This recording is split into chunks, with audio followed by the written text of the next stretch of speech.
අයිබෝන් දරුවනේ අද අපි ආරම්භ කරන්න යන්නේ විෂය නිර්දේශයට අදාළ තුන්වන පාඩම් ඒකකයට සම්බන්ධ දෙවන පාඩම් කොටස.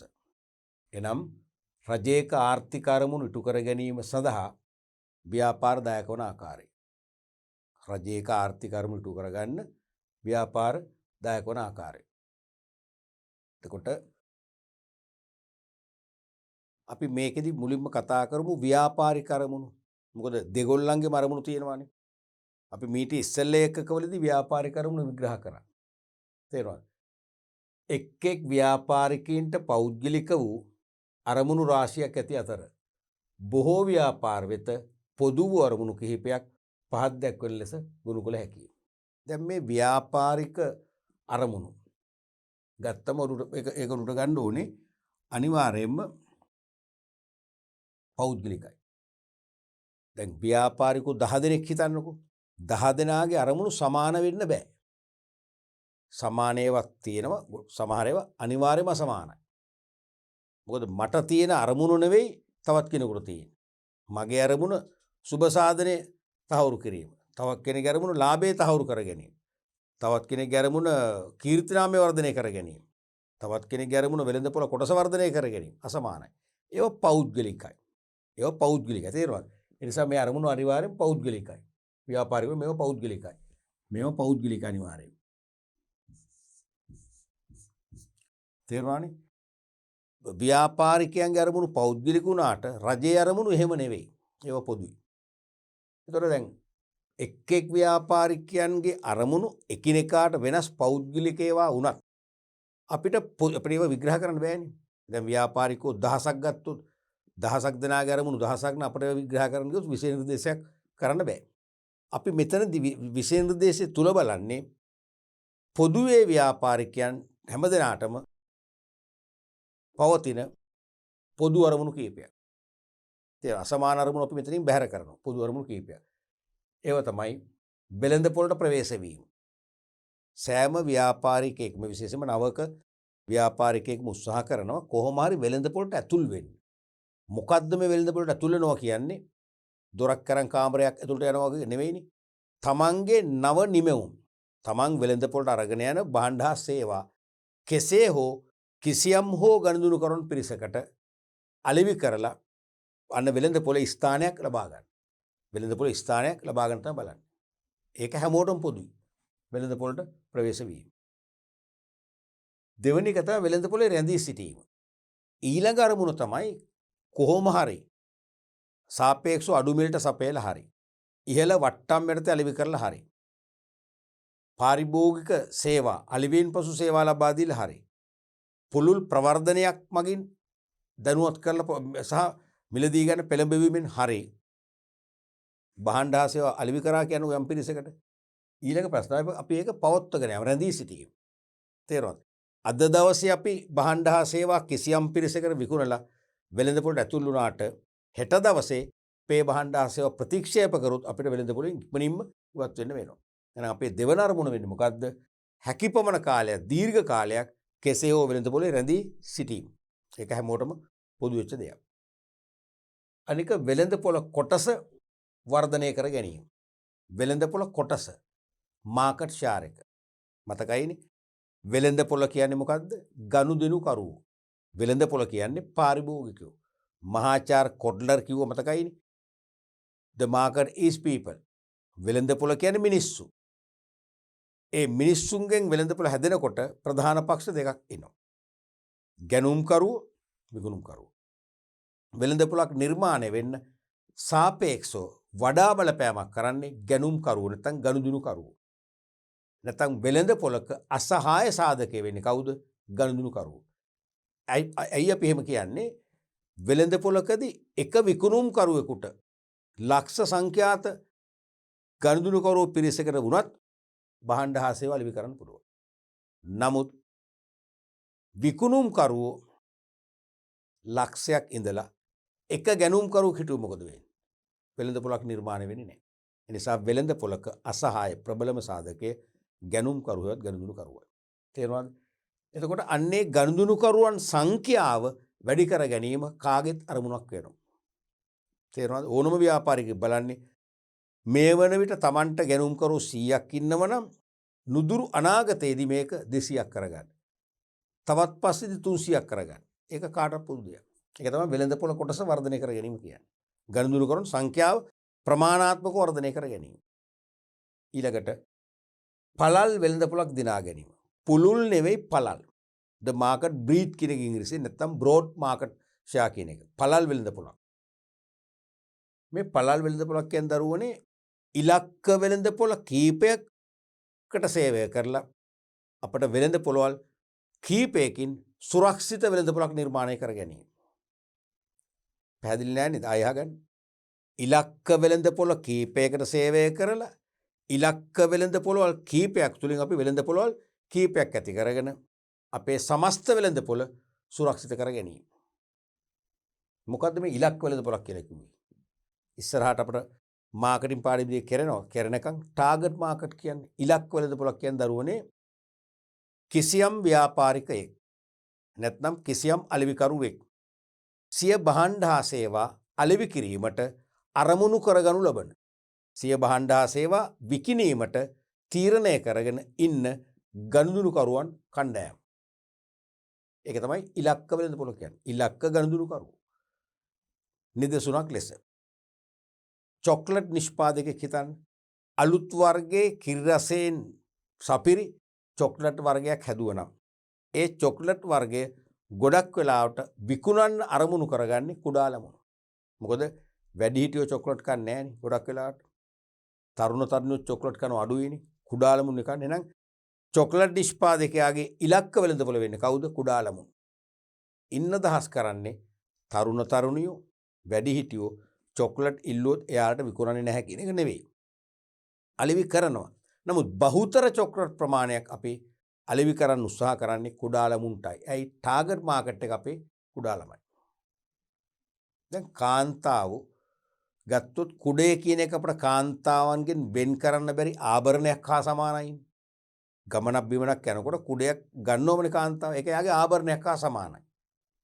අපිට එහෙම බැහැනේ. අපි කුඩයක් අරන් ගියේ නෑනේ. තේරෙනවද පිරිමි? එබැවින් දැන් කුඩ නිෂ්පාදකයෙක් නම් මම කුඩ නිෂ්පාදනය කරලා අලෙවි කරන්නෙක් නම් මම ඒ කුඩ වැඩි ප්‍රමාණයක් විකුණන්න උත්සාහ කරන්නේ කාන්තාවන් ඉලක්ක කරගෙන. තේරුණාද? මගේ කුඩ අලෙවි කරන්න මම අරමුණු කරගන්නේ කාන්තාව. එහෙනම් මගේ කුඩවල ඉලක්ක වෙළඳපොළ වෙන්නේ කවුද? කාන්තාව. එතනදිත් කියනවා පිරිමින්ට කුඩ අලෙවි කරන්න නැහැ කියනෝ නෙවෙයි. අපි වැඩිපුර උත්සාහ කරන්නේ කාන්තාවන්ට අලෙවි කරන්නයි. ඒ නිසා එහෙනම් කාන්තාව ඉලක්ක කරගෙන නම් කුඩ නිපදවන්නේ කාන්තාවගේ සිතැඟියාවන් අනුව තමයි කුඩේ හැඩය, වර්ණය, විලාසිතාව ඒ සියල්ලම තීරණය කරන්නේ කාන්තාවට ගැලපෙන විදියට. තේරුණානේ? ඒක තමයි ටාගට් මාකට් කියන්නේ. අපි තව ගත්තොත් මම අලුතෙන් ඊටාම සස්ත්‍රීක වගාබිමක් බිහි කරන්න පුළුවන් වන ආකාරයේ කාබනික පොහොර නිෂ්පාදනාගාරයක් හදනවා. ඒක මම ඇත්තටම හොඳ තත්ත්වයෙන් උසස් ලෝකෙම පිළිගත් කාබනික පොහොර හදලා සාපේක්ෂවම අඩු මිලටත් දෙනවා. දැන් මේ පොහොර ප්‍රශ්නයක් තියෙන නිසා. එහෙනම් මම කාබනික පොහොර අලෙවි කරන්න බලනොත් කුඩා ළමුන්ට නෑ. එයාක වගා කරන්නේ නෑනේ. වයස්ගත අයට නෑ. ඒගොල්ලන්ටත් වගාබිම් වල වැඩ කරන්න දැන් කාය ශක්තියක් නෑ. එහෙනම් මම කාබනික පොහොර අලෙවි කරන්න තෝරාගන්නේ කවුද? ගොවීන්. කෘෂිකාර්මික වගාවේ සක්‍රිය වන ගොවීන්. ඒක තමයි මගේ ටාගට් මාකට්. එහෙනම් කාබනික පොහොර විකුණන්න අරමුණු කරගත්ත පාරිභෝගික කණ්ඩායම කවුද? ගොවීන්. තේරුණාද? ඒ ඉන්න දහස් කරන්නේ ගොවීන් නොවන ගෘහණියන් නැත්තම් ගෙවතු අලංකරණයට මල් වවන සමහරට ගෙවල් ඉන්න තරුණියන්ට පොහොර විකුණන්නේ නැහැ කියන්නේ නැහැ. නමුත් මගේ ඉලක්කය අරගොල්ලෝ. අන්න ඒ වගේ ඉලක්ක වෙළඳපොළ කියන්නේ කිසියම් ව්‍යාපාරිකයෙක් තම භාණ්ඩ සේවා අලෙවි කිරීමට තෝරාගත් අලෙවි කිරීමට අරමුණු කරගත්ත වෙළඳපොළ කොටසේවත් පාරිභෝගික කණ්ඩායමයි. මෙතන පළල් වෙළඳපොළක් දිනා ගැනීම කියන්නේ ඉලක්ක වෙළඳපොළවල් එකකට නෙවෙයි කීපයකට සේවය කරනවා. ඒකෙන් අපේ වෙළඳපොළ අවදානම අඩු කරගෙන අපි සුරක්ෂිත ව්‍යාපාරිකයෙක් බවට පත් වෙනවා.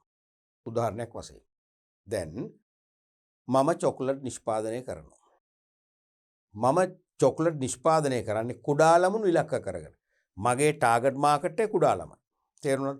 එහෙනම් මම මේ චොක්ලට් එකේ රසය, කිරි රසය, වර්ණය, හැඩය, ප්‍රමාණය, ඇසුරුම සියල්ලම තීරණය කරන්නේ කුඩා ළමයට ගැලපෙන්නයි. මම අපේක්ෂා කළ ප්‍රමාණයටත් වඩා කුඩා ළමුන්ගෙන් ඉල්ලුමක් ඇති වෙලා මට ඉහළ වෙළඳාමක් ලාභයක් ලැබෙනවා. මම සාර්ථකයි. එහෙනම් මට පුළුල් වෙළඳපොළක් ලැබුණා. හැබැයි පසු කාලීනව මට වඩා සූක්ෂම ආකාරයෙන් චොක්ලට් හදලා කුඩා ළමුන් රස ගන්වන, කුඩා ළමුන් ආකර්ෂණය කරන තත්ත්වෙන් උසස් චොක්ලට් වර්ගයක් හැදුවොත් එහෙම කුඩා ළමයි ඒ චොක්ලට් එකට යොමු වෙනවාමයි. එදාට මට චොක්ලට් කර්මාන්තයෙන් ඉවත් වෙලා ගෙදර යන්න වෙනවා. මගේ ව්‍යාපාරය භාවයට යනවා. අන්න අවදානම්. මම ඒකෙදි කරන්නේ මොකද්ද? මගේ චොක්ලට් නිෂ්පාදනය අර වගේ කුඩා ළමුන් කියන එක ඉලක්ක වෙළඳපොළකට නෙවෙයි. ඉලක්ක වෙළඳපොළ කීපයකට මම සපයනවා. උදාහරණයක් වශයෙන් තරුණ තරුණියන්ට මම තවත් චොක්ලට් වර්ගයක් හදනවා.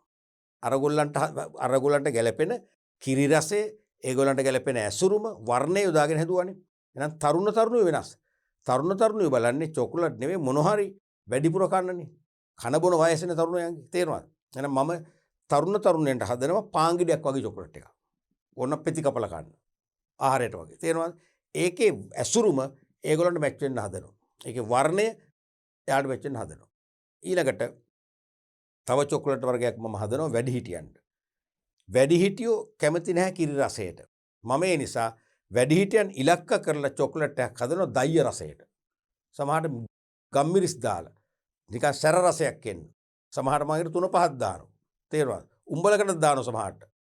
දැන් පොඩි ළමයිගේ චොක්ලට් එකට මම කජු දානවා. වැඩිහිටියන්ගේ උඹලකට දානවා. අන්න මං ඉලක්ක වෙලද 3කට මං චොක්ලට් හැදුවා. තේරුණාද? වැරදිලාවත් නව තරඟකාරී ව්‍යාපාරිකයෙක් ඇවිල්ලා කුඩා ළමුන්ට මට වඩා සාපේක්ෂව ගුණාත්මක ආකර්ශනීය රසවත් චොක්ලට් එකක් හදලා කුඩා ළමයි දැහැගත්තොත් මගේ වෙළඳපොළ කොටසක් මගෙන් ගැලවිලා යනවා. ගැලවිලා ගියද මම ආරක්ෂිතයි. ඇයි? මම තව තරුණ තරුණියන්ට චොක්ලට් අලෙවි කරනවා. ඒගොල්ලෝ මාත් එක්ක ඉන්නවා. වැඩිහිටියන්ට චොක්ලට් අලෙවි කරනවා. ඒගොල්ලොත් මාත් එක්ක ඉන්නවා. අන්න මගේ වෙළඳපොළට සුරක්ෂිත බවක් ලැබුණා. මගේ ව්‍යාපාරේ ආරක්ෂාකාරී වුණා. ඒක තමයි පළල් වෙළඳපොළක් දිනා ගැනීම කියන එක තේරුම. හොඳ අරමුණක් ඒක. පළල් වෙළඳපොළක් දිනා ගැනීම කියන්නේ ඒකයි. ඉලක්ක වෙළඳපොළ කීපයකට සේවය කරලා වෙළඳපොළ අවදානම් අඩු කරගෙන වෙළඳපොළ සුරක්ෂිත කර ගැනීම. ඊළඟට විකුණුම් උපරිම කිරීම. සෑම ව්‍යාපාරයකටම පොදු වෙච්ච එකක් ඒක. හැමෝම බලනවා වෙළඳපොළ කොටස හෙවත් ගනුදෙනුකරුවෝ සංඛ්‍යාව වැඩි කරගන්නව වගේම ඒ සංඛ්‍යාව වැඩි කරගෙන හෝ නොගෙන සංඛ්‍යාව වැඩි කරගෙන හෝ නොගෙන විකුණුම් වැඩි කරගන්න. එහෙම පුළුවන්. දැන් ගනුදෙනුකරුවෝ 100ක් නම් මට හිටියේ 100 250ක් කරගත්තොත් ඒත් හරි විකුණුම් වැඩි වෙනවා. 250 නොකර 100 දෙනාගෙන්ටම වැඩිපුර වික්කත් විකුණුම් වැඩි වෙනවනේ. තේර කොහොම හරි විකුණුම් පරිමාවත් වැඩි වෙන්න ඕන. ඒ වගේම ලාභ උපරිම වෙන්නත් ඕන. විකුණුම් වැඩි වෙලා විකුණුම් පිරිවැය වැඩි වුණොත් ලොකු ලාභයක් ලැබෙන්නේ. එහෙනම් විකුණුම් පිරිවැය පාලනය කරගෙන ලාභයත් උපරිම කරගන්න සෑම ව්‍යාපාරිකයෙක්ම අරමුණු කරගන්න. ඊළඟට කීර්තිනාමය වර්ධනය කර ගැනීම. සෑම ව්‍යාපාරයකටම පොදු වෙච්ච තවත් අරමුණක්. කිසිදු ව්‍යාපාරිකයෙක් කැමති වෙන්නේ නැහැ වසර ගණනාවක් අඛණ්ඩව වෙළඳපොලේ ක්‍රියාත්මක වෙලා වෙළඳපොළ තුල Tamanට හොඳ නමක්, දීප්තිමත් නමක් ලැබෙනවට අකමැති වෙන්නේ නැහැ. අනිවාර්යයෙන්ම හැමෝම කැමති වෙන්නේ මුළු වෙළඳපොළ තුල දේශීය වේවා විදේශීය වෙළඳපොළ තුල වේවා ගනුදෙනුකරුවන්ගේ පුළුල් කතා බහට පුළුල් සංවාදයට මගේ ව්‍යාපාර නාමය භාජනය වෙනවට මම කැමතියි. එය තමයි කීර්තිනාමය කියන්නේ. අන්න එවැනි කීර්තිනාමයක් අත්පත් කර ගැනීම හැම ව්‍යාපාරිකයෙක්ගේම පොදු අරමුණක් ප්‍රාර්ථනාවක් වෙනවා. ඊළඟට කොටස්වල වෙළඳාගේ උපරිම කිරීම. දැන් සමහර ව්‍යාපාර සීමිත පොදු සමාගම්, සීමිත පෞද්ගලික සමාගම් වශයෙන් ව්‍යාප්ත වෙනවා.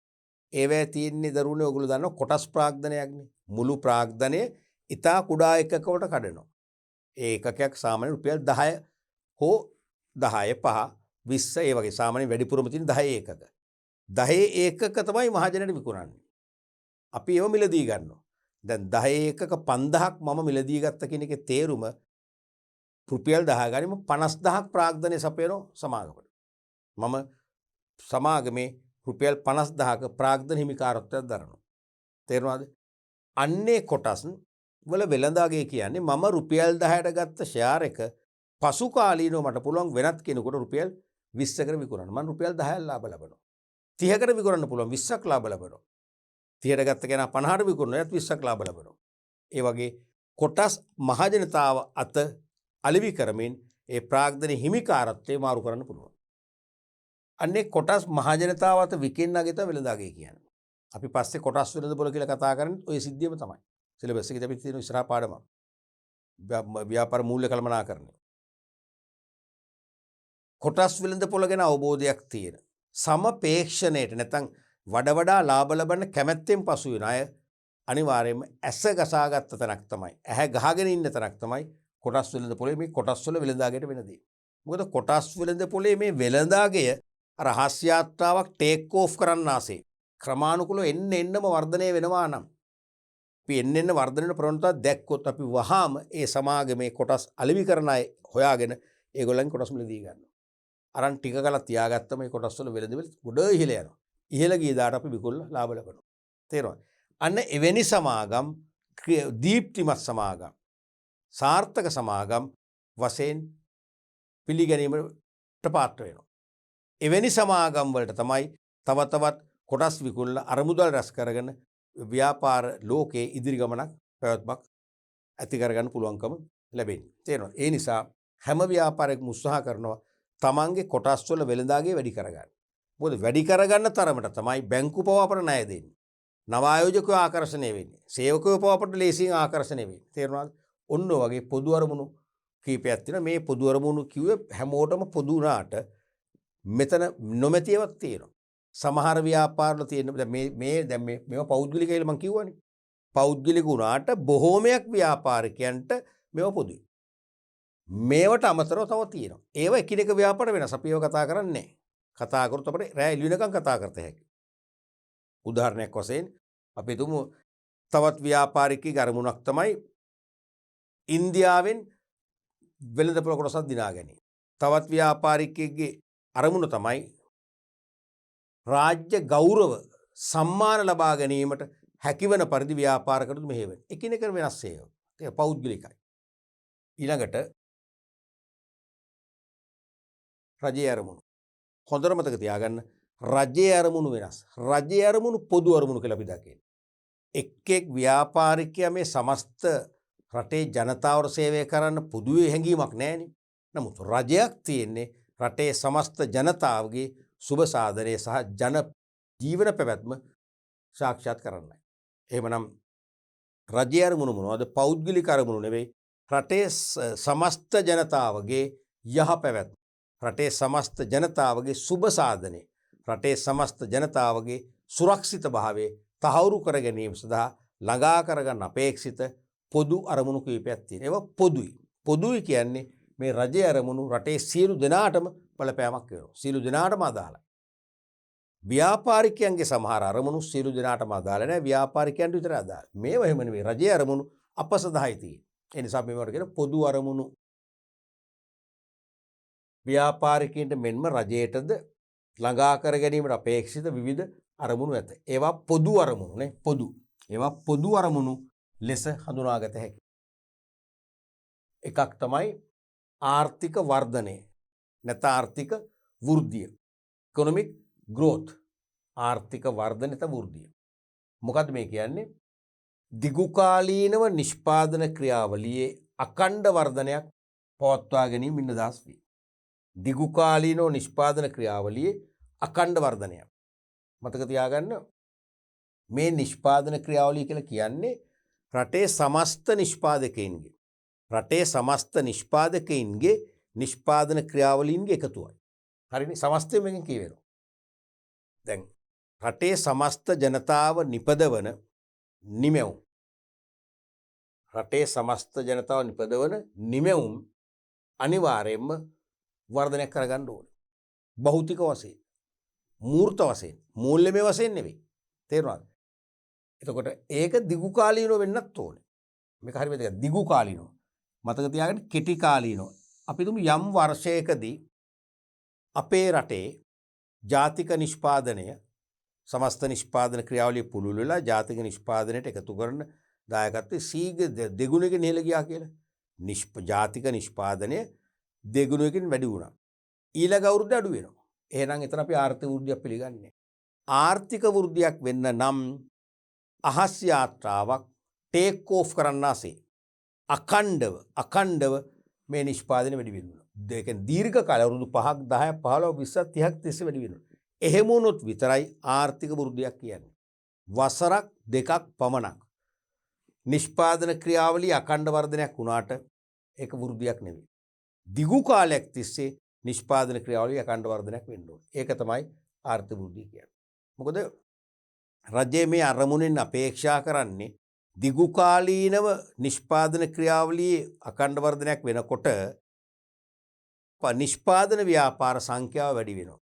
පවතින නිෂ්පාදන ව්‍යාපාරවල ධාරිතාවය වැඩි වෙනවා. ඒ හරහා මිනිස්සුන්ට රැකියා අවස්ථා උදා වෙනවා. යටිතල පහසුකම් ව්‍යාප්ත කරලා ඒක දියුණු වෙනවා. තේරුණාද? මිනිස්සුන්ට තව වක්‍ර රැකියා අවස්ථා ඇති වෙනවා. බහණ්ඩ අපනයනය කළ විදේශී ධනෙ මෙරට ගේන්න උල්පතක් අපට නිර්මාණය කරන්න පුළුවන්කම ලැබෙනවා. ඒ නිසා මේ අරමුණු හරහා ජාතික මට්ටමින් රටට ප්‍රතිලාභ රැසක් අත්පත් කරගන්න පුළුවන් නිසා හැම රජයකම අරමුණක් වෙනවා රටේ සමස්ත නිෂ්පාදන ක්‍රියාවලිය දිගු කාලිනව අඛණ්ඩව වර්ධනය කරන්න. ඒක තමයි ආර්ථික වෘද්ධිය නැත්නම් ආර්ථික වර්ධන ඉකොනොමික් ග්‍රෝත් කියලා කියන්නේ. ඊළඟට දෙවන අරමුණ තමයි රජයේ ආර්ථික සංවර්ධනය. මම මේ කන්සෙප්ට් එක ළඟ ගත්තේ මේක අර එක වගේනේ. ඒ සමීප සංකල්ප අපි එකට කතා කරාම ඒක වෙනස්කම් දකින්න ලේසි. අර ආර්ථික වර්ධනය මේක ආර්ථික සංවර්ධනය. ආර්ථික වෘද්ධියේ අර්ථයට වඩා ආර්ථික සංවර්ධනයේ අර්ථය දිගහැරෙනවා. වඩා පුළුල් සාපේක්ෂව. රටක ආර්ථික සංවර්ධනයට සමගාමී ලෙස මානව හා සමාජ දර්ශකවල දිගුකාලීන වර්ධනයක් සිදුවීම ආර්ථික සංවර්ධන ලෙස හඳුන්වයි. දැන් රටක ආර්ථික වෘද්ධියක් දරාගන්න කියන එක රටක ආර්ථික වෘද්ධිය කියන්නේ ජාතික නිෂ්පාදනයේ මූර්ත වශයෙන් වැඩිවීමනේ. නැත්නම් සමස්ත නිෂ්පාදන ක්‍රියාවලිය අඛණ්ඩව ඉහළ යාම දිගුකාලීනව. ඒක වුණාට ආර්ථික සංවර්ධනයක් වෙන්නේ නැහැ. ආර්ථික සංවර්ධනයක් වෙන්න නම් ඒකත් එක්කම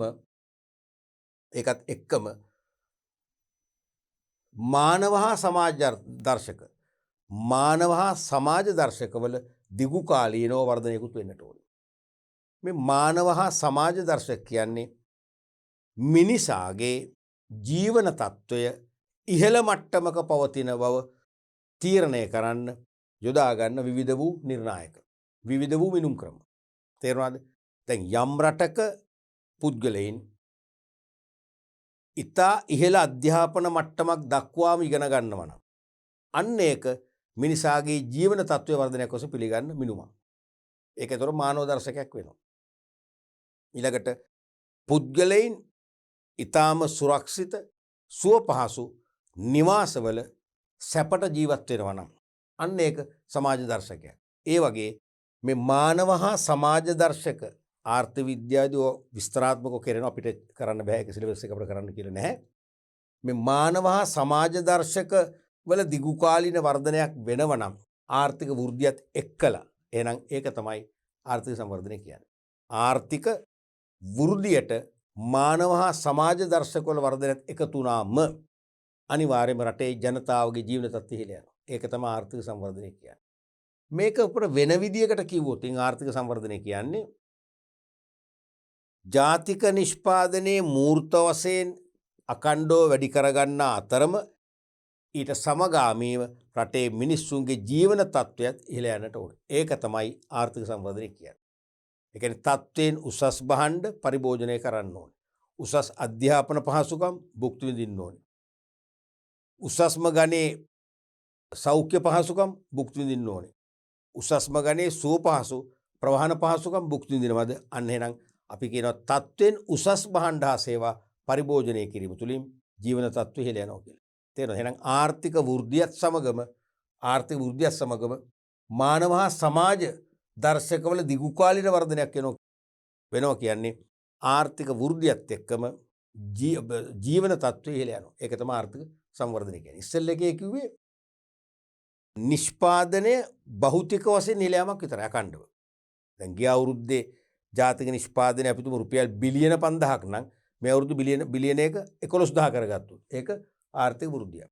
හැබැයි ඒ බිලියන 5000 බිලියන 11000 කරන්නේ මිනිස්සුන්ගේ සෞඛ්‍ය පහසුකම් කප්පාදු කරලා අධ්‍යාපන අවස්ථා නැති කරලා. තේරෙනවද?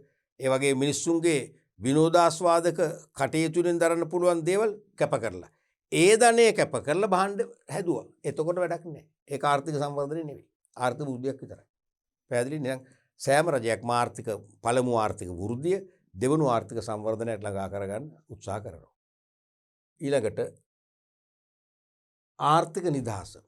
මේ ඔක්කොම ආර්ථික වචනෙන් එන්නේ ඉකොනොමික් ෆ්‍රීඩම්. ආර්ථික නිදහස. තවත් අරමුණක් රජයේ. මොකක්ද ඒ කියන්නේ? පාරිභෝගික, ව්‍යාපාරික සහ ශ්‍රමිකයින් යන පාර්ශවයන්ට සිය ආර්ථික ක්‍රියාකාරකම් වල නියුක්ත වීමට අවශ්‍ය නිදහස හා ඒට අවශ්‍ය පසුබිම නිර්මාණය වීම ආර්ථික නිදහස ලෙස හැඳින්වේ. මේ ආර්ථික නිදහස ස්ථාපිත කර ගැනීමට සෑම රජයක්ම උත්සාහ කරනවා. සෑම රජයකම පොදු අරමුණක් වෙනවා. පාරිභෝගිකයින්, ව්‍යාපාරිකයින් සහ ශ්‍රමිකයින් යන පාර්ශවයන්ට සිය ආර්ථික ක්‍රියාකාරකම් වල නියුක්ත වීමට අවශ්‍ය නිදහස තියෙනවා. නිදහසේ තමන්ගේ ආර්ථික ක්‍රියාකාරකම් කරගෙන යන්න පුළුවන් වෙන්න ඕන. සහ ඒට අවශ්‍ය පසුබිම නිර්මාණය වෙන්නට ඕන. තේරුණාද? ඒක තමයි ආර්ථික නිදහස කියන්නේ. අපි මේක තවදුරටත් විනිවිද භාවයෙන් දැක්කොත් මේක තේරුම පාරිභෝගිකයොක්ට වෙළඳපොළ තුල මතක තියාගන්න පාරිභෝගිකයින්ට වෙළඳපොළ තුල තේරුණාද? පාරිභෝගිකයින්ට නම්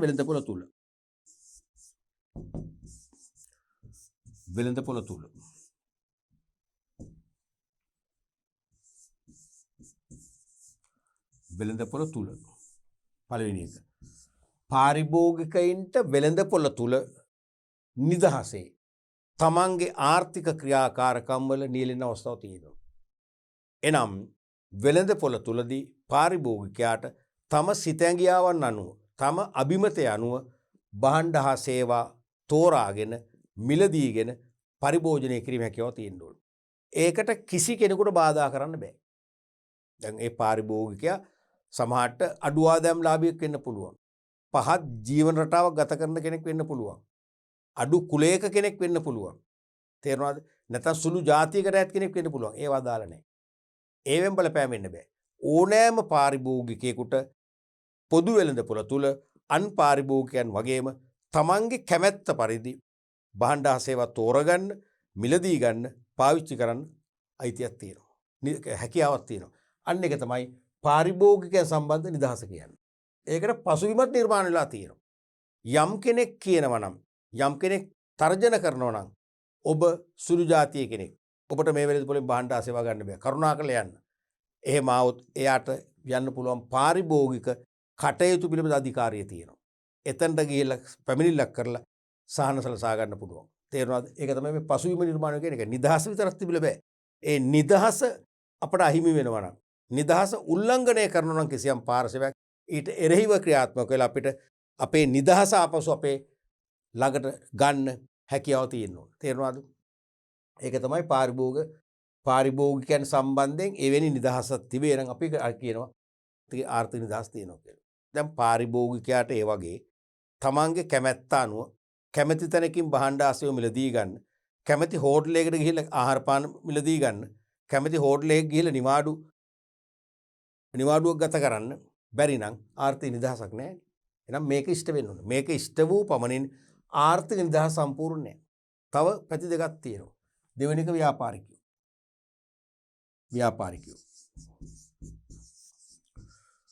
ව්‍යාපාරිකයින්ට කොහෙද? ව්‍යාපාරිකයින්ට වෙළඳපොළ තුල. තේරෙනවද? නැත්තම් තම ව්‍යාපාර ස්ථාන තුල වෙළඳපොළ තුල. ඒගොල්ලෝ වෙළඳපොළේ ඉන්නේ. වෙළඳපොළ තුල එහෙම නැත්නම් තමන්ගේ කර්මාන්තය තුල තමන්ගේ කර්මාන්තය කියලා අපි කියන්න පුළුවන්. මොකද එක හා සමාන ව්‍යාපාරිකයෝ සමූහයකට අපි කියනවා ඉන්ඩස්ට්‍රි කර්මාන්තය කියලා. එහෙනම් තමන්ගේ කර්මාන්තය තුලේ බාධා වලින් තොරව, බාහිර බලපෑම් වලින් තොරව නිදහසේ තමන්ගේ ව්‍යාපාර කටයුතු පවත්වාගෙන යාමට හැකියාවක් තිබේද? ඒක තමයි ව්‍යාපාරිකයන්ට නිදහස කියන්නේ. ඒකට ඉඩක් නැත්නම් අන්න රජයේ බලාධිකාර තියෙනවා. අධිකරණ පද්ධතියේ තියෙනවා පැමිණිලි කරලා සහනයක් අරගෙන තමන්ට තමන්ගේ කර්මාන්තය ඇතුලේ තමන්ගේ සිතැඟියාවන් අනුව ව්‍යාපාර කරන්න හැකියාව තියෙනවා. එහෙනම් ඒකට අපි කියනවා ව්‍යාපාරිකයන් සතු නිදහස. අන්න ඒකත් එකතු වෙනවා ආර්ථික නිදහසට. තුන්වෙනි එක තමයි ශ්‍රමිකයන්, සේවකයන්. ශ්‍රමිකයන් ක්‍රියාත්මක වෙන්නේ කොහේද? තමන්ගේ වැඩබිම තුල. තමන්ගේ වැඩබිම තුල.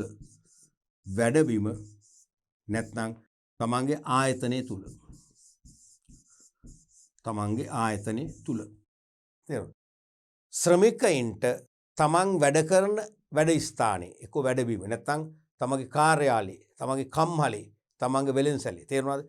ශ්‍රමිකයින්ට තමන්ගේ සේවා ස්ථානයේ නිදහසක් ඇතුව බාහිර බාධා වලින් තොරව තම අභිමතය පරිදි රැකියාව කරන්න වෘත්තිය දෙන අවස්ථාවක් තියෙනවා.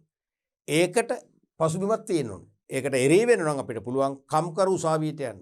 ගිහලා පැමිණිලි කරලා අපිට නිදහස ලබා ගන්න. මෙන්න මේ වගේ පාරිභෝගිකයින්ට වෙළඳපොළ තුලත්, ව්‍යාපාරිකයින්ට වෙළඳපොළ හේවත් කර්මාන්තය තුලත්, ශ්‍රමිකයින්ට වැඩබිම හේවත් තමන්ගේ ආයතනය තුලත් තම අභිමතය පරිදි බාහිර බලපෑම් වලින් තොරව නිදහසේ තමන්ගේ ක්‍රියාකාරකම් නැත්නම් ආර්ථික ක්‍රියාකාරකම් වල යෙදෙන්න හැකියාව තියෙන්නට ඕනේ. ඒක තමයි ආර්ථික නිදහස කියන්නේ.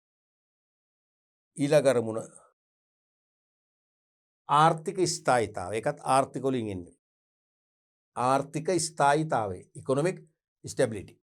ඉකොනොමික් ස්ටැබිලිටි, ආර්ථික ස්ථායීතාවය. ස්ථාවර බව කියන එක ළමයි. මේ කියන්නේ ආර්ථිකයේ තුල දේශීය හා විදේශීය වශයෙන් අර්බුදයක් ඇති නොවීමට ඔරොත්තු දීමේ හැකියාව නිදහස් වේ. රටේ ආර්ථිකයේ තුල දේශීය හා නැත්නම් දේශීය හෝ විදේශීය වශයෙන් අර්බුදකාරී තත්ත්වයන් ඇති නොවීමට ඔරොත්තු දීමේ හැකියාව තමයි ආර්ථික ස්ථායීතාවය කියන්නේ. මේ අංශ දෙකක් ඔස්සේ ක්‍රියාත්මක විය යුතු. දැන් ආර්ථිකයේ තුල දේශීය වශයෙන් හෝ විදේශීය වශයෙන් අර්බුදකාරී තත්ත්වයන් වරින් වර මතුවෙනවද? එහෙනම් ආර්ථික ස්ථායීතාවය නැහැ. වර එක ආර්ථිකයේ උත්පාදය ඇති වෙනවා. ඉහළට යම් වරක ආර්ථිකයේ කඩාවැටීම ඇති වෙනවා. එහෙමනම් මොකද වෙන්නේ? ආර්ථික නිදහස නැහැ. තේරෙනවද? ඒ නිසා දේශීය හෝ විදේශීය වශයෙන් අර්බුද ඇති නොවන ලෙසට ඔරොත්තු දීමේ හැකියාවක් උපදවාගෙන තියෙනවා නම් ඒක තමයි ආර්ථික ස්ථායීතාවය කියන්නේ. මේක දෙයන්සයකින් ක්‍රියාත්මක වෙනවා. එකක් තමයි අභ්‍යන්තර මිල ස්ථායීතාවය. අභ්‍යන්තර මිල ස්ථායීතාවය. internal price stability. internal price stability. ඒ කියන්නේ මිල මට්ටම ස්ථාවරව පවත්වා ගැනීම, උද්දමනයේ පාලනය, පොලි අනුපාතයේ පාලනය තුලින් දේශීය වශයෙන් ආර්ථික අර්බුද ඇති නොවීමට වග බලා ගැනීමයි. දැන් මිල මට්ටම ස්ථාවර වෙන්න ඕනේ. මිල මට්ටම කියන්නේ සාමාන්‍ය මිල මට්ටම, average price level. ඒ කියන්නේ රටේ ආර්ථිකයේ තුල සාමාන්‍ය කුටුම්බයක්, සාමාන්‍ය මධ්‍යම පාන්තික පවුලක් ජීවත් වීම සඳහා පාවිච්චි කරන සාමාන්‍ය බඩු පැසක්, සාමාන්‍ය භාණ්ඩා සේවා වල මිල මට්ටම නිතර උච්චාවචන වෙන්න බෑ.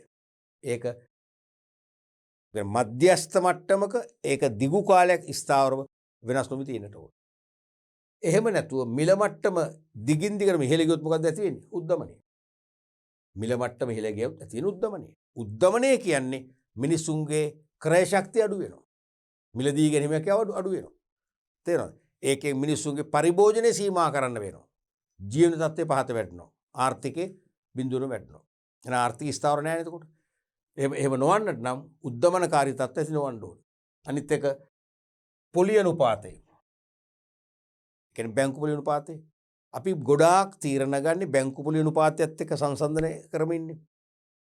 අපි කිසියම් ව්‍යාපාරයකට ආයෝජනය කරන්න පෙර බලනවා බැංකුවේ සල්ලි තැන්පත් කළොත් ස්ථාවර තැන්පතුවක් ලෙස කීයක් ගෙවනවද? අපි තුමු 150ක් ගෙවනවා කියලා. එහෙනම් අපි ලක්ෂයක් දැම්මොත් අවුරුදු දෙකකින් ලක්ෂ 2 වෙනවා. හොඳයි. කිසිම මහන්සියක් නැහැ. බැංකුව දාලා නිදා ගන්නවා. තේරුණාද? නමුත් පුලි අනුපාතයේ 15 දැමුවොත් එහෙම 105ක් නම් ගෙවන්නේ ලක්ෂර ගෙවන්නේ 5000න් තේරුමක්. අන්න මිනිස්සු බැංකුවල දාන්නේ. තේරුණාද? අන්න ඒ වගේ පුලි අනුපාතයත් අපිට ඕන විදිහට හසුරව ගන්න පුළුවන්.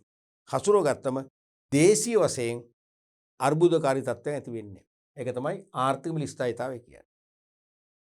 සාරාංශ වශයෙන් කිව්වොත් සංක්ෂිප්තව කිව්වොත් රටේ භාණ්ඩ හා සේවාවල මිල මට්ටම පහළ ස්ථාවර පහළ වෙන්නත් ඕනේ. ගොඩම පහළ නෙවෙයි.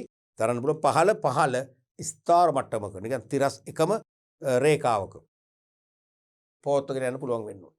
එහෙම වුණොත් තමයි උද්දමනකාරී තත්ත්වයක් නැති වෙන්නේ. නැත්තේ මිනිස්සුන්ගේ ජීවන තත්ත්වයට බලපෑමක් හානියක් නොවන්නේ.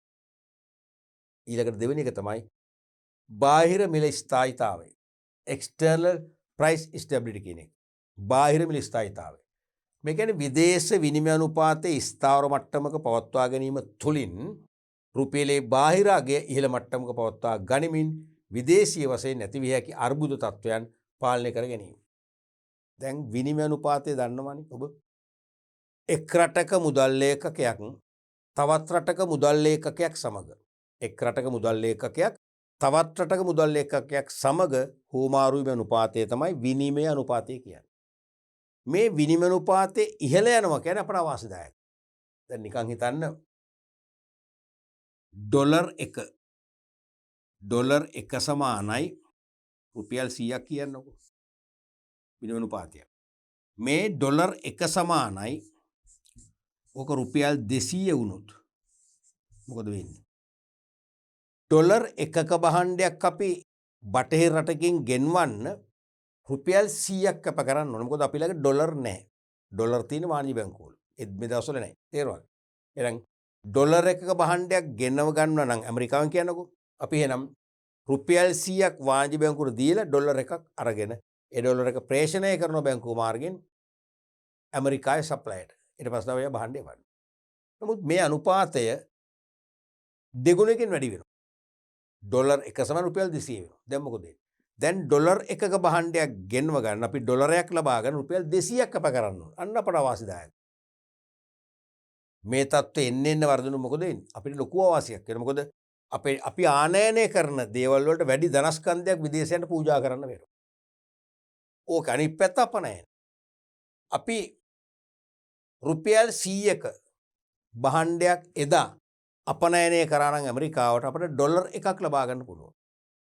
අද රුපියල් 100ක භාණ්ඩයක් අපනයනය කරොත් අපිට ඩොලර් 1ක් ලැබෙන්නේ ඩොලර් භාගය හම්බෙන්නේ. අන්න අවාසි. අපනයන ආදායම අඩු වෙනවා. ආනයන වියදම වැඩි වෙනවා. මොකද වෙන්නේ? අර්බුද. ගෙවුම් ශේෂ අර්බුද ඇති වෙනවා. විදේශ වල දාමෙන් අලාභ ලබන්න වෙනවා. ප්‍රතිලාභ නැති වෙලා යනවා. අන්න එහෙමනම් විදේශ විනිමය අනුපාතය අපි මේ වගේ කරගන්න හොඳ නෑ. අපි ඒකත් පහළ ස්ථාවර මට්ටම පවත්වාගෙන යන්න ඕනේ. පහළ ස්ථාවර මට්ටම පවත්වාගෙන ගියොත් අපි කියන රුපියලේ බාහිර අගය ආරක්ෂා වෙනවා. බාහිර අගයත් ඉහළ මට්ටමක තියෙනවා. දැන් බලන්න මෙතන රුපියල බාල් දුරානේ. එදා ඩොලර් එකට 100යි කියන්නේ ඩොලර් 1ක භාණ්ඩයක් ගෙන්න ගන්න රුපියල් 100ක් කැප කරනවා. එහෙනම් අපිට රුපියලක භාණ්ඩයක් ගන්න ඇමරිකානුව ගෙවන්න ඕනේ ඩොලරෙන් 100න් පංගුවයි. මේ තත්ත්වයට ගියාම ඩොලර් 1 සමාන රුපියල් 200 වුණාම අපේ රුපියල් 1ක භාණ්ඩය මිලදී ගන්න ගෙවන්නේ ඩොලර් 100න් පංගුවනේ ඩොලර් 200න් පංගුව. අපිට තවත් අවාසිදායකයි. තේරෙනවද කතාව? අන්න ඒක ලොකු අරුබුදයක් ඇති වෙනවා. අන්න එහෙම නොවන තත්ත්වයක් නම් අපි කියනවා බාහිර මිල ස්ථායීතාවය කියලා. මේ දෙකෙන්ම ඇති වෙන ආර්ථික ස්ථායීතාවය. ඊළඟ අරමුණ ආර්ථික කාර්යක්ෂමතාවය. මොන තවත් එකක් ආර්ථික වලින් ඉකොනොමික් එෆිෂියන්සි. ආර්ථික කාර්යක්ෂමතාවය. මේ කියන්නේ රටේ ආර්ථික සංවර්ධනය ළඟා කර ගැනීමේදී රටක් සතු නිෂ්පාදන සම්පත් පූර්ණ වශයෙන් මෙන්ම ඉහළ නිර්වද්‍යතාවයකින් යුතුව නැත්නම් කාර්යක්ෂම ලෙස භාවිතා කිරීම වේ. තේරෙනවනේ? රටක ආර්ථික සංවර්ධනය ළඟා කරගන්නකොට රටක් සතු නිෂ්පාදන සම්පත්. ඒ කියන්නේ නිෂ්පාදන ක්‍රියාවලියට යෙදවුම් වශයෙන් පාවිච්චි කරන්න පුළුවන් සම්පත් පූර්ණ වශයෙන් මෙන්ම ඉහළ නිර්වද්‍යතාවයෙන් යුතුව. ඒ කියන්නේ සියලුම සම්පත් නාස්ති නොකර පූර්ණ වශයෙන් ඒ වගේම කාර්යක්ෂම ලෙස කියන්නේ නිවැරදි ආකාරයෙන් භාවිතා කරන්න ඕනේ. ඒතර සම්පත් ජාතික මට්ටමින් නාස්තියක් වෙන්නේ නැහැ. ජාතික සම්පත් අපරාධයක් කරන්නේ නැහැ. තේරුණාද? ආර්ථික කාර්යක්ෂමතාවය දෙයන්සයක් යටතේ සලකා බලන්න පුළුවන්. මේ ආර්ථික කාර්යක්ෂමතාවයේ දෙවිධයකින් ක්‍රියාත්මක වෙනවා. එකක් තමයි නිෂ්පාදන ක්‍රියාවලියේ කාර්යක්ෂමතාවය. එකක් තමයි නිෂ්පාදන ක්‍රියාවලියේ කාර්යක්ෂමතාවය. ඒ කියන්නේ දරුවනේ රට තුල නිෂ්පාදන ක්‍රියාවලියේදී අඩුම යෙදවුම් ප්‍රමාණයක් තුලින් මෙන්න අඩුම යෙදවුම් ප්‍රමාණයක් තුලින් උපරිම නිමෙවුම් ප්‍රමාණයක් ලබා ගැනීමයි. ඒ සඳහා සඵලදායී කළමනාකරණ ක්‍රියාවලියක් අත්‍යවශ්‍ය වෙනවා. එහෙනම් නිෂ්පාදන ක්‍රියාවලියේ කාර්යක්ෂමතාවය. ඒ කියන්නේ මොකද්ද? නිෂ්පාදන ක්‍රියාවලියේ නිර්වද්‍යතාවය. අපි කළමනාකරණයේ පාඩමට එනකන් අපි තේරුම් ගන්න කාර්යක්ෂමතාවය කියන්නේ නිවැරදි බව කියන එක.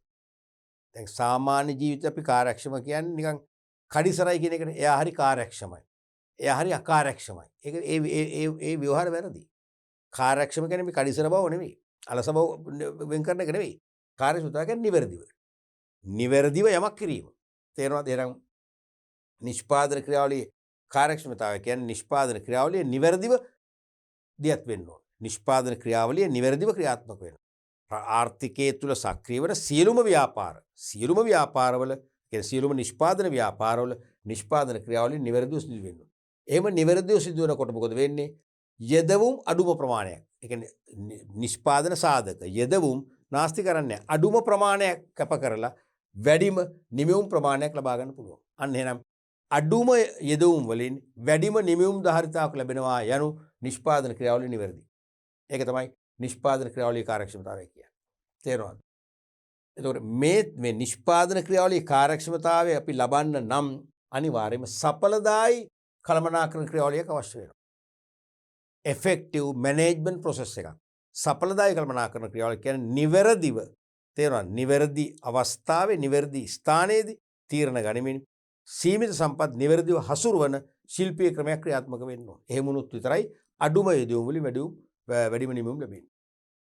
දෙවෙනි එක තමයි සම්පත් බෙදී යාමේ කාර්යක්ෂමතාවය.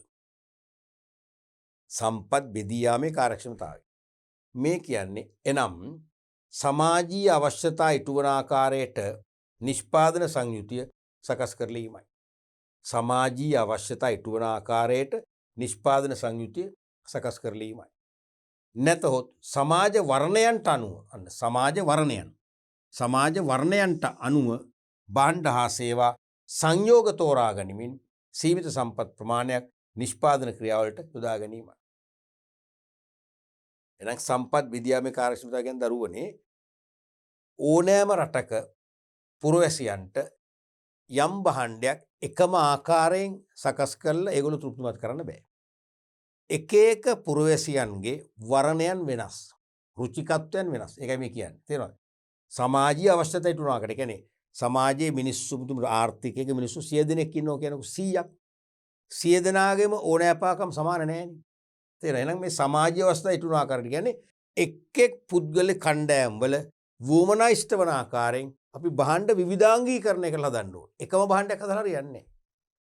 හිතන්න දන්තාලේප කියලා ටූත් එකක් හදනවා එකම රසය. එකම ප්‍රමාණය එකම සයිස් එක. තේරුණාද? ඒක සාර්ථක නැහැ. සමහරට කුඩා පවුලකට කුඩා දන්තාලේප පැකට්ටුවක් ඇති. ලොකු පවුලකට විශාල එකක් ප්‍රයෝජනවත් වෙනවා. තේරුණාද? එහෙම නැත්නම් කුඩා ළමුන්ට මින් රසය වැඩි දන්තාලේප. අනිත් අය මින් රසය අඩු දන්තාලේප. ඒ වගේ වර්ණයන් තියෙනවනේ.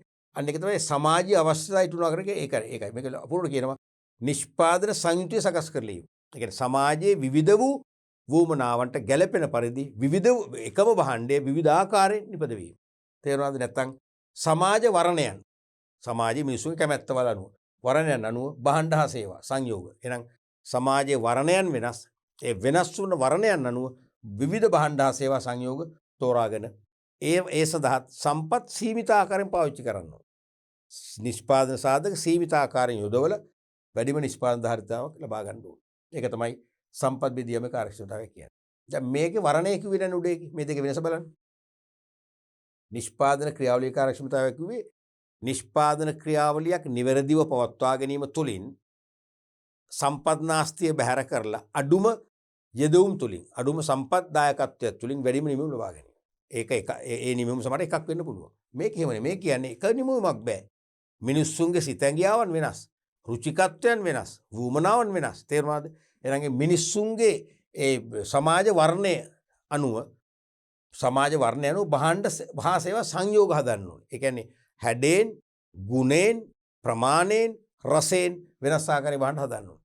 හදන්න තියෙන සම්පත් ඉතා ආරක්ෂාකාරීව නාස්ති නොකර පාවිච්චි කරන්න ඕනේ. කරලා වැඩිම නිමවුම් ධාරිතාවක් ඒකිනුත් ලබා ගන්න ඕනේ. මෙතන එක භාණ්ඩ වර්ගයක්, මෙතන භාණ්ඩ වර්ග කීපයක්. එකම භාණ්ඩය තමයි ඒ කියන්නේ ස්වරූපයන් වෙනස්. එක්ක හැඩයෙන්, එක්ක ගුණයෙන්, එක්ක රසයෙන්, එක්ක වර්ණයෙන්, එක්ක පාවිච්චි කිරීම නඩත්තුවෙන් වෙනස් ආකාරයේ භාණ්ඩ. ඒක අවශ්‍යයි. එහෙම වුණොත් තමයි සමස්ත සමාජයේ වර්ණයන්ට ගැළපෙන පරිදි භාණ්ඩ ආසේව හදලා සමස්ත සමාජයේම තෘප්තිමත් කරන්න පුළුවන්කම ලැබෙන්නේ. ඊළඟ අරමුණ තමයි පූර්ණ සේවා නියුක්තිය. Full employment. පූර්ණ සේවා නියුක්තියත් ඕනම රටක රජයක තියෙන පොදු අරමුණක් වෙනවා. ශ්‍රමයේ සැපීමට අපේක්ෂාවෙන් සිටින සියලුම පුද්ගලයන් යම් සේවාවක නැත්නම් රැකියාවක නියුක්ත වී සිටීම මෙන්ම ආර්ථිකයේ සතු සියලුම නිෂ්පාදන සම්පත් ඵලදායී නිෂ්පාදන කටයුත්තක උත වැදගත්ම. ඵලදායී නිෂ්පාදන කටයුත්තක යොදවා තිබීම තමයි පූර්ණ සේවා නියුක්තිය කියන්නේ. ඕනම රටක් සංවර්ධනය කරා පියමන් කරද්දී පූර්ණ සේවා නියුක්ති මට්ටමට ළඟාවීම අත්‍යවශ්‍යයි. යම් රටක් පූර්ණ සේවා නියුක්ති මට්ටමටපත් නොවි ප්‍රකාශ කරනවා නම් ඒ රට සංවර්ධනය කරා ළඟා වුණා කියලා ඒ බොරුවක්. ඒක මුසාවක්. එහෙම වෙන්න බෑ. සංවර්ධනය කරා ළඟාවීමේදී අනිවාර්ය අවශ්‍යතාවයක් තමයි පූර්ණ සේවා නියුක්තිය ඇති කර ගැනීම. ඒ කියන්නේ රටේ පොදුවේ කිව්වොත් රටක සියලු නිෂ්පාදන සම්පත් කිසියම් ඵලදායී නිෂ්පාදන කටයුත්තක රටක සියලුම නිෂ්පාදන සම්පත් ඵලදායී නිෂ්පාදන කටයුත්තකට යොදාගෙන තිබීම. ඒ කියන්නේ සම්පත් එකක්වත් නිෂ්කාරණය නිකම් පවතින්නේ නැහැ. රටේ සියලු නිෂ්පාදන සම්පත් ඵලදායී නිෂ්පාදන ක්‍රියාවලියකට අනියුක්ත කර ගැනීම තමයි පූර්ණ සේවා නියුක්තිය කියන්නේ. මොකද සම්පත් වැඩක් ගන්න නැතුව මිනිස් වූමනා සපුරා ගන්න පාවිච්චි නොකර තිබුණොත් කාලයාගේ වෑමෙන් ඒ සම්පත් ඉබේටම විනාශ වෙනවානේ. ස්වභාව ධර්ම විනාශ වෙනවානේ. එහෙනම් ස්වභාව ධර්මයෙන් ස්වභාවිකව සම්පත් විනාශ වෙන්න පෙර ඒ සම්පත් වලින් මිනිස් වූමනා සපුරා ගන්න දායකත්වයක් ලබා ගන්න ඕන. තේරෙනවද? අපි මේ මුලින් හයිලයිට් කරා ශ්‍රමයේ සැපීමට අපේක්ෂාවෙන්. ඒ කියන්නේ කිසියම් රැකියාවක් වෙනුවෙන් ශ්‍රමයේ සැපෙන අපේක්ෂාවෙන් හැමදෙනාම කිසියම් රැකියාවක නියුක්ත කරන්න ඕන. ඒකත් පූර්ණ සේවා නියුක්තිය. හැබැයි ඒ පූර්ණ සේවා නියුක්තිය ඒකෙන් පමණක් සම්පූර්ණ වෙන්නේ නැහැ. ඊට වඩා පුළුල්. එහෙනම් ශ්‍රමය ඇතුළු මෙතින් ශ්‍රමය ඇතුළු නිෂ්පාදන සම්පත් මේ තියෙන මම මාක් කරේ තේරුණාද? ඒතර මේ පොදුවේ නිෂ්පාදන සම්පත් කිව්වොත් ඇත්තටම. නමුත් අර ගොඩක් වෙලාට පූර්ණ සේවා නියුක්තියකම ගොඩක් වෙලාට මතක් වෙන්නේ අර රැකියා කළ යුතු මට්ටමේ ඉන්න අය හැමෝම රැකියාවක් කරනවා කියන අර්ථය. නමුත් ඒක නෙවෙයි කියන්නේ. ඊට වඩා වෙනස් පූර්ණ සේවා නියුක්තිය. ඒකයි මම මේක පෙන්නන්නේ. ශ්‍රමයේ සැපීමට අපේක්ෂාවෙන් ඉන්න සියලු පුද්ගලයන් යම් රැකියාවක නියුක්තව සිටීම හා නැත්නම් මෙන්ම ආර්ථිකයේ සතු නිෂ්පාදන සම්පත්. හරිද? ඒක ශ්‍රමයත් අයිති මෙතනට. නිෂ්පාදන සම්පත් ඵලදායී නිෂ්පාදන කටයුත්ත. ඒ කියන්නේ සම්පත් නිකන් ප්‍රතිඵල ලැබෙන්නේ නැති නිෂ්පාදන ක්‍රියාවලියක නෙවෙයි ඵලදායී ප්‍රතිඵල දෙන ඵලදායී නිෂ්පාදන ක්‍රියාවලියක යොදවා තිබීම තමයි පූර්ණ සේවා නියුක්තිය කියන්නේ. එතකොට රටේ සම්පත් නාස්ති කරා වෙන්නේ නැහැ. ජාතික සම්පත් නාස්තියට අපි අනුයුක්ත වෙන්නේ නැහැ. ඊළඟ අරමුණ තමයි සාධාරණ ආදායම් ව්‍යාප්තිය. fair income distribution. සාධාරණ ආදායම් ව්‍යාප්තිය නැත්නම් fair income distribution. නැත්නම් ආදායම් විෂමතාවයෙන් බැහැර කිරීම කියන එක අනිත් පැත්තෙන් කතා කරනවා. මේකේ කාසිය දෙපැත්ත ගත්තොත් එක පැත්තක තියෙනවා සාධාරණ ආදායම් ව්‍යාප්තිය. ඒ කියන්නේ ආදායම් විෂමතාවය නැති කිරීම. අනිත් පැත්තේ තියෙන රටක් බිහි කරන සමස්ත නිෂ්පාදිතය එරටේ සමස්ත නිෂ්පාදිතය සමස්ත ආදායම. මොකද ජාතික නිෂ්පාදනයේ සමානයි ජාතික ආදායම. එහෙමනේ වෙන්නේ. සමස්ත ජාතිය නිපදවන මුළු නිෂ්පාදනයේ මුළු මිල නැත්තම් මුළු අගේ නැත්තම් මුළු වටිනාකම තමයි ජාතික ආදායම කියන්නේ. හරිද? එහෙනම් රටක් බිහි කරන සමස්ත නිෂ්පාදිතය එරටෙහි වෙසෙන සමස්ත ජනතාව අතර සමානව හෙවත් සාධාරණ පදනමක් මත බෙදී ආ යුතු බව මින් අදහස් වේ. රටක සමස්ත නිෂ්පාදනය නැත්නම් ජාතික නිෂ්පාදනය නැත්නම් සමස්ත ආදායම දෙකම එකයි. තේරුණාද? රටක සමස්ත නිෂ්පාදනය හෙවත් මුළු ආදායම සුළු පිරිසක් අතර බෙදී ගියහොත් බහුතරයක් දිළිඳු භාවයට පත් වී සමාජ හා දේශපාලන වශයෙන් අස්ථාවර භාවයක් ඇති වෙනවාමයි. එහෙම නොවෙන්නට ඕනේ. තේරුණානේ? එහෙනම් රටක සමස්ත නිෂ්පාදනය නැත්නම් සමස්ත ආදායම කිසියම් සාධාරණ පදනමක් මත රටේ සමස්ත ජනතාව අතරම යන්නට ඕනේ. සුළු පිරිසකට පමණක් මේ කියන්න බෑ. සුළු පිරිසකට පමණක් ගියාම තමයි අන්න ඇති නැති පන්ති ભેද ඇති වෙන්නේ. දුප්පත් පොහොසත් පන්ති ભેද ඇති වෙන්නේ. සමාජීය ගැටලු මතුවෙන්නේ. ඒ සමාජීය ගැටලු මතුවෙද්දී ඒව විසඳන්න දේශපාලන පක්ෂවලට ක්‍රියාත්මක කරන්න වෙනවා. දේශපාලන පක්ෂයක් දෙන විසඳුම සමහර අය පිළිගන්න දේශපාලන අර්බුද ඇති වෙනවා. විරුද්ධවාදී දේශපාලන පක්ෂ බිහි වෙනවා. තේරුණාද? සමාජයේ අස්ථාවර වෙනවා. එහෙම නොවන්නට නම් රටේ සමස්ත නිෂ්පාදනයේ හෙවත් සමස්ත ආදායම යම් සාධාරණ පදනමක් මත රටේ හැම දෙනාටම බෙදී යන්නට ඕන. ඒක තමයි සාධාරණ ආදායම් ව්‍යාප්තිය කියලා කියන්නේ. ඊළඟට යහපත් අන්තර්ජාතික වෙළඳාම. favorable balance of trade. favorable balance of trade. මේකත් රජයක පොදු අරමුණක් වෙනවා. යහපත් අන්තර්ජාතික වෙළඳාම. මේ කියන්නේ විදේශ වෙළඳ කටයුතු සතුරුදායක අන්දමින් පවත්වාගෙන යාම තුළින් ගෙවුම් ශේෂ තත්ත්වය ආරක්ෂා කර ගැනීම අදහස් වේ. විදේශ වෙළඳ කටයුතු සතුරුදායක අන්දමින් පවත්වාගෙන යනවා. ඒ තුළින් ගෙවුම් ශේෂ තත්ත්වය ආරක්ෂා කර ගැනීමක් අදහස් කරනවා. තේරුණාද? favorable balance of trade. දැන් අන්තර්ජාතික වෙළඳාම කිව්වම දරුවනේ මේකේ කොටස් දෙකයිනේ. අන්තර්ජාතික වෙළඳාම කිව්වම කොටස් දෙකක් තියෙනවනේ. අන්තර්ජාතික වෙළඳාම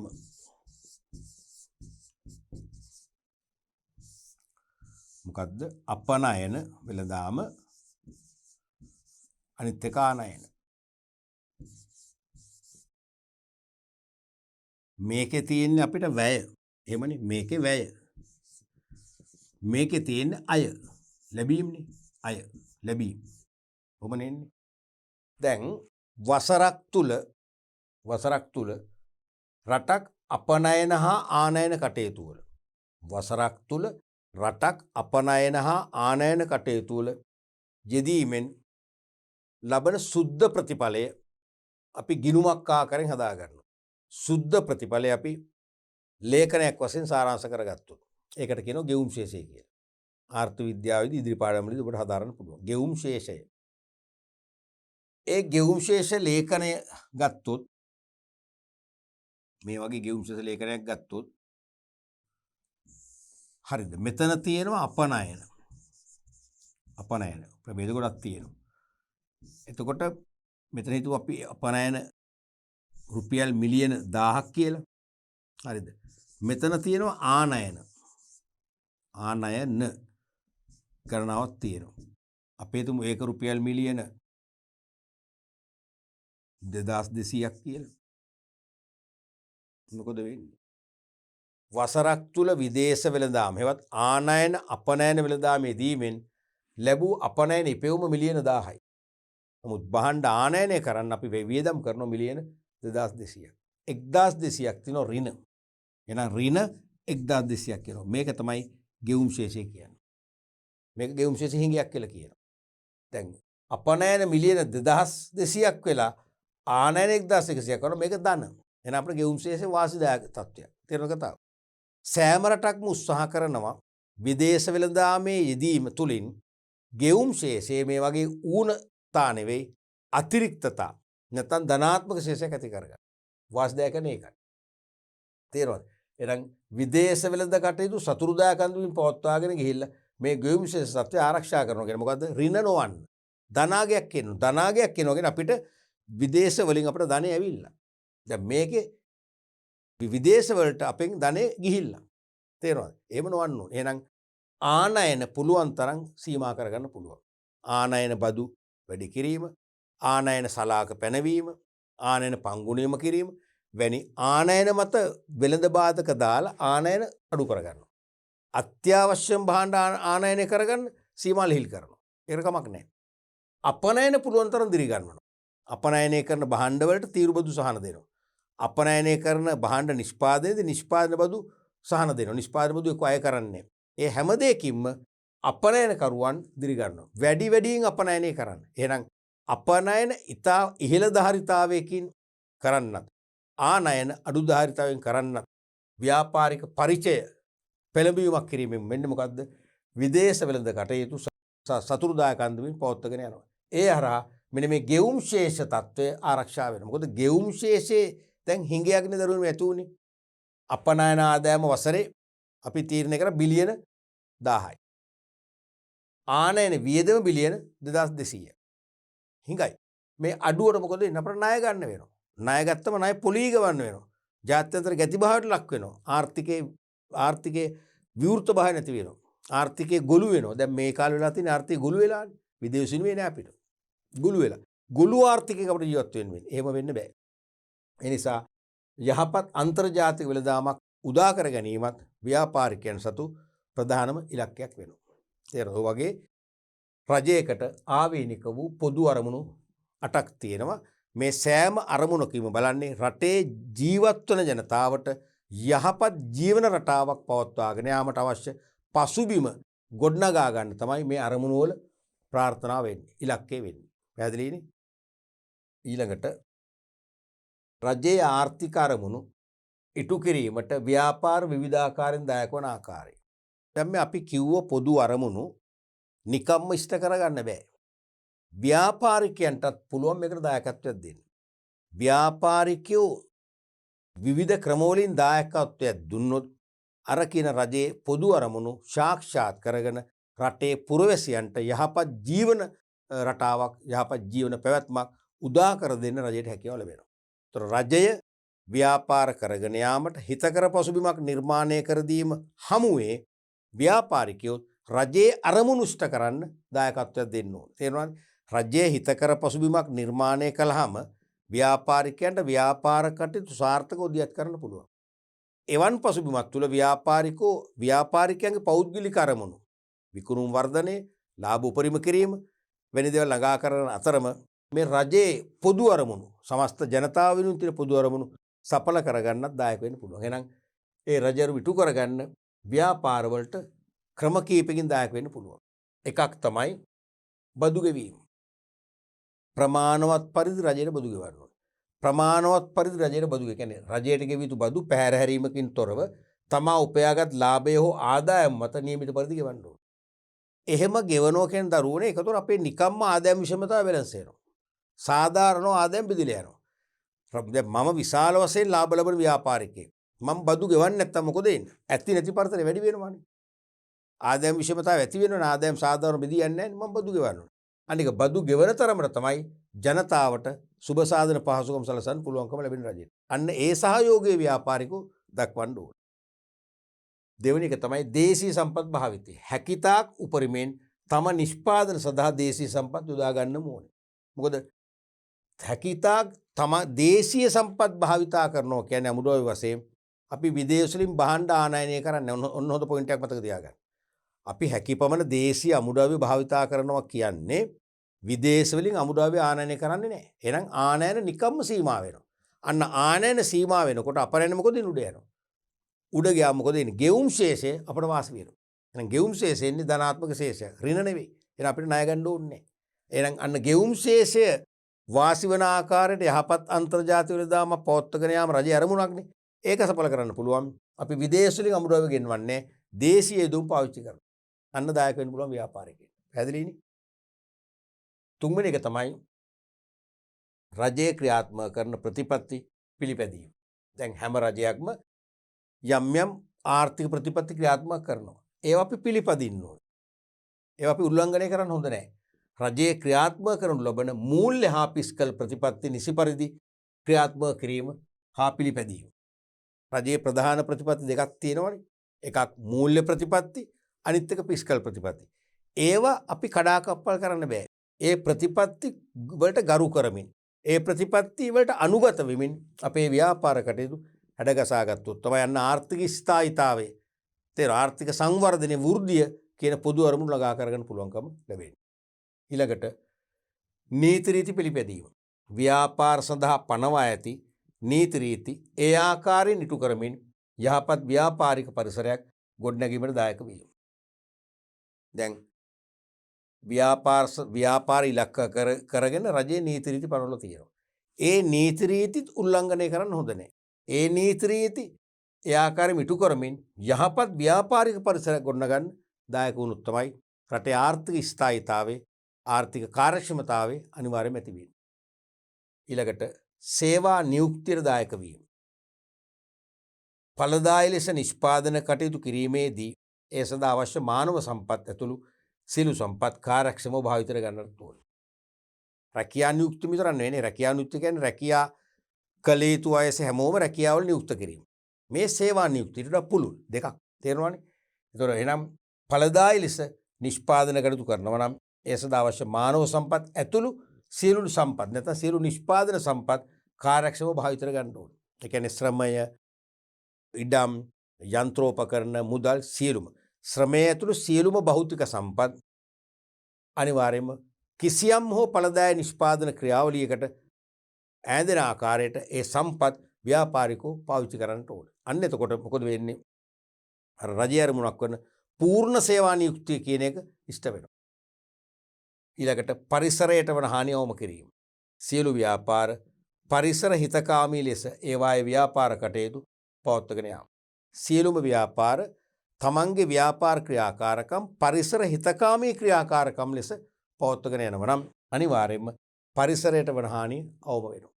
ඔන්න වගේ දායකත්වයක් ලබා දීමේ යුතුයකමක් බැඳියාවක් ව්‍යාපාරිකයන්ට තියෙනවා. ඒ දායකත්වයේ තුලින් රජයේ අරමුණු සාක්ෂාත් කරගන්න රජයට විශාල දායකත්වයක් නැත්නම් තල්ලුවක් ලබා දීම කරනවා.